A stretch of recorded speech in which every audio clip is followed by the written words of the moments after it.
Kiasi cha pesa ambacho unatakiwa kuwekeza kila mwezi ili kwenye retirement yako uwe na $1.5 million ukiwa unaishi hapa Marekani.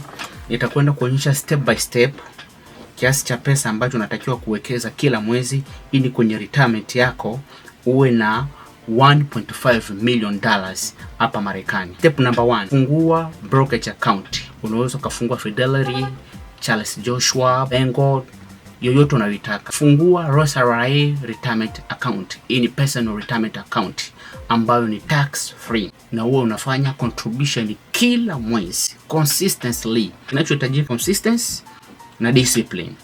Kila mwezi unatakiwa uwe naweka kiasi cha pesa. Ukiwa na miaka 60 unatakiwa uwekeze kila mwezi $61,000. Utawekeza almost $60,000. Ukiwa na miaka 30 unatakiwa uwekeze kila mwezi $625 kila mwezi. Ukiwa na miaka 20 utawekeza $233. Ukiwa na miaka 18 natakiwa uweke $183 per month. Hiyo ndo idadi ambayo unatakiwa uwekeze kila mwezi ili kwenye retirement yako uwe na $1.5 million. Marekani retirement ni miaka 60.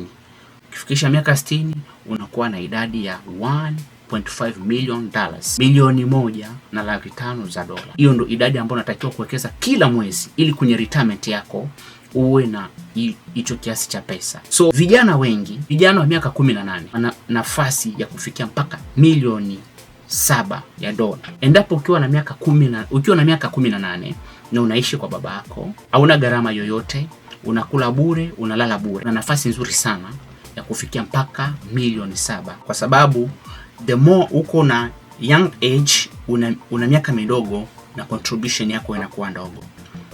Miaka 18 unatakiwa kuwekeza $183 per month. Unaweza ukasema mimi nasoma, lakini kuna vijana wengi ambao wanasoma wanafanya part time job. Mimi na marafiki wengi ambao wanasoma wanafanya part time job na wanapata $300 mpaka $400 kwa wiki. Kwa wewe kijana ambaye bado unaishi kwa mama yako na unalala bure, unakula chakula bure, tafuta part time job. Unapata $300 kwa wiki, kwa mwezi ni kama $1,300. Chukua $200, unainvest kila mwezi kwenye account ya retirement yako, Roth IRA retirement account, kwa sababu retirement account wanaruhusu mpaka uwe na miaka 18 ndio ufungue hii account. Unawekeza $200 kila mwezi kwenye retirement yako. Miaka 60 utakuwa na milioni 7 kwenye retirement yako ukianza na miaka 18.